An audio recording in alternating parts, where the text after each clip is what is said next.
151 पहुंचा कभी, कहीं 119 पहुंच गया। बस सिंपली रैंक के अंदर बहुत अप एंड डाउन हुआ करता था। ऐसे अमन की बात करें, आगे बात करें, ये जो आप देख रहे हैं ये अमन की मेजर टेस्ट की मार्कशीट है।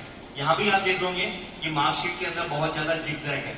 ऐसे अपन आगे बात करें, मयंक राज की जिगजैग दिख रहा होगा आपको, ऐसे ही मयंक राज के आगे सही बच्चों के देखते हैं मैंने, तो सही बच्चों के अंदर मार्क्स के अंदर अप्स एंड डाउन था। मतलब ये बात सही है जो सोनी सर ने आपसे बात कही कि सब ये बात सही है कि सभी जो बच्चे हैं वो आप जैसे ही बच्चे हैं, इनके मार्क्स भी आप जैसे ही आया करते थे। बस सिंपली इनके अंदर एक अलग सा जुनून था, अलग सी कंटिन्यूटी थी, और उसी जुनून कंटिन्यूटी से अपने आप को मेंटेन रखे, और मेंटेन रखे तो आज आप यहाँ देख रहे हैं, आज सामने दिख रहे हैं आपको। तो मैं यहीं से ये क्वेश्चन पूछना चाहूंगा। मैं जरा ये श्रेयांश पटनायक का मैं एक मेजर टेस्ट का शेड्यूल को दिखाना चाहूंगा। आप देख रहे हैं इस बच्चे की जो टॉपेस्ट रैंक है वो फर्स्ट रैंक है टेस्ट नंबर 4 के अंदर, लेकिन वहीं पर इसकी रैंक 1390 भी आई है और 1079 भी आई है।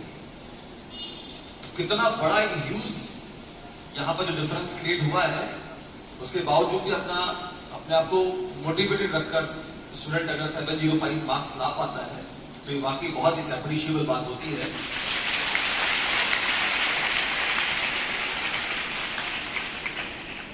तो बच्चों पेपर अटेम्प्ट की बात भी हो गई, आपको बात समझ में आ गई कि बच्चे हम जैसे ही होते हैं, बस हम जैसे ही बच्चे जो होते हैं, आप जैसे बच्चे जो होते हैं वो मेहनत करते रहे, लगन से लगे रहे हैं, कंटिन्यूस एफर्ट डालते रहे हैं, तो वो वहां से जैसे आप यहाँ बैठे हुए हैं, हो सकता है अगले साल आप यहाँ सामने बच्चों को गाइड कर रहे हो, ये संभव है, पॉसिबल है।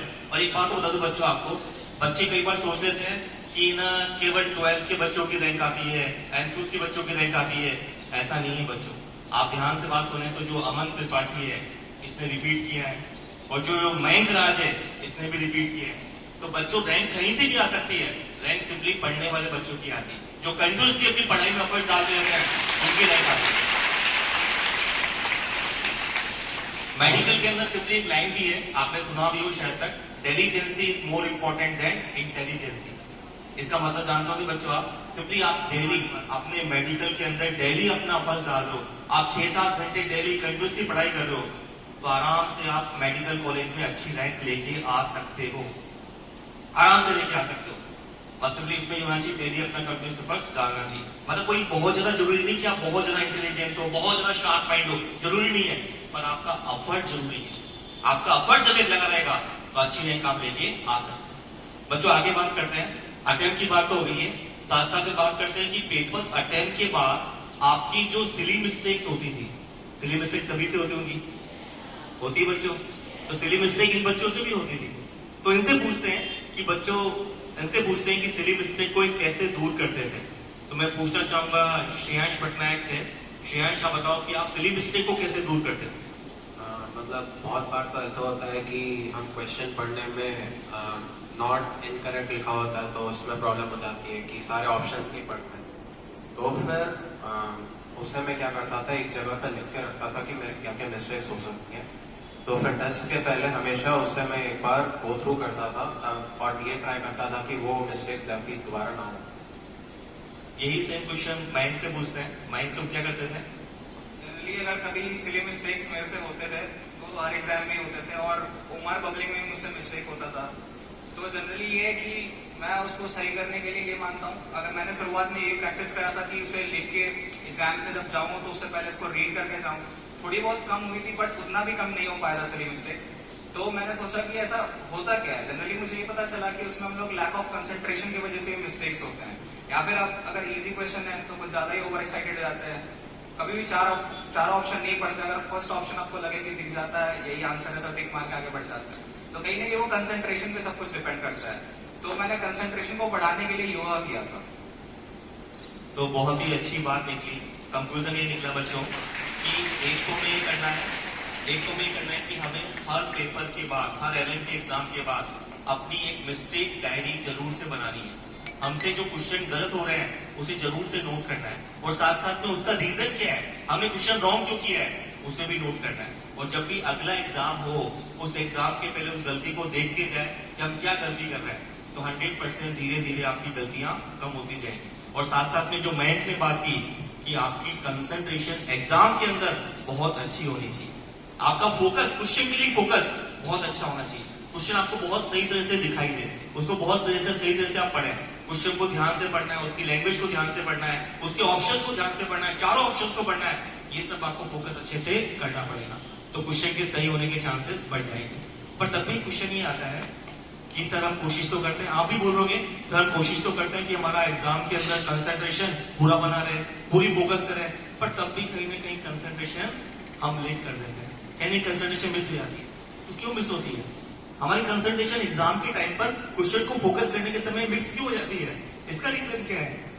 या तो आप बहुत ज्यादा घबरा रहे हैं, एंजाइटी है आपको, या बहुत ज्यादा प्रेशर में है, एंजाइटी में या फिर प्रेशर में, दबाव में, इस कारण से कहीं ना कहीं हमारी कंसंट्रेशन लूज हो जाती है। तो ये भी बहुत जरूरी बच्चों कि एग्जाम के 2 दिन पहले या 1 दिन पहले हमें क्या करना चाहिए, जिससे कि एग्जाम के टाइम पर हमारा फोकस कंसंट्रेशन सही रहे।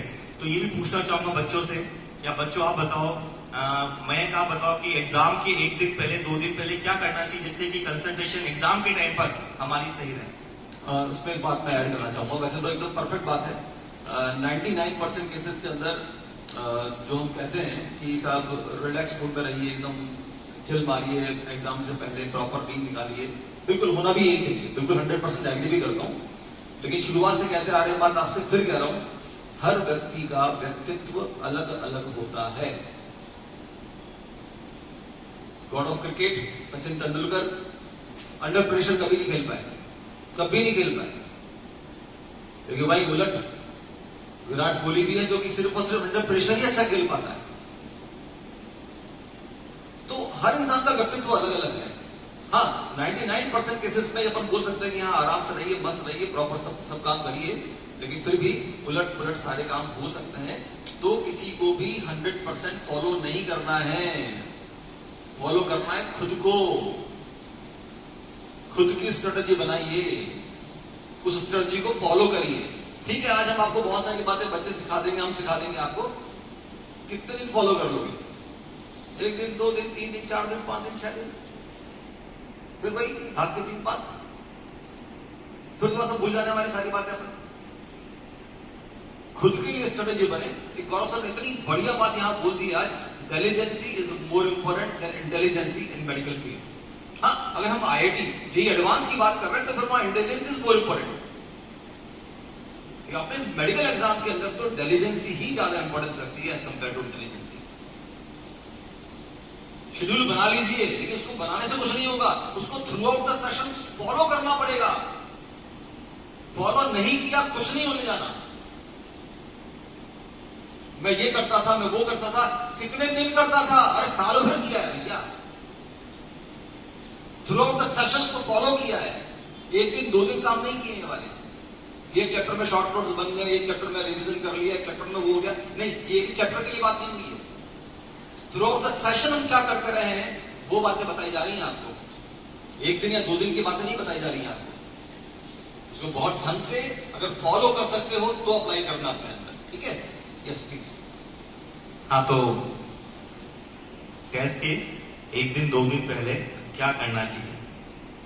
जैसे जब टेस्ट के सिर्फ 1-2 दिन बचे रहते हैं तो वो सब डिपेंड करता है आपके 20 दिन जो आप पहले पढ़े होते हो।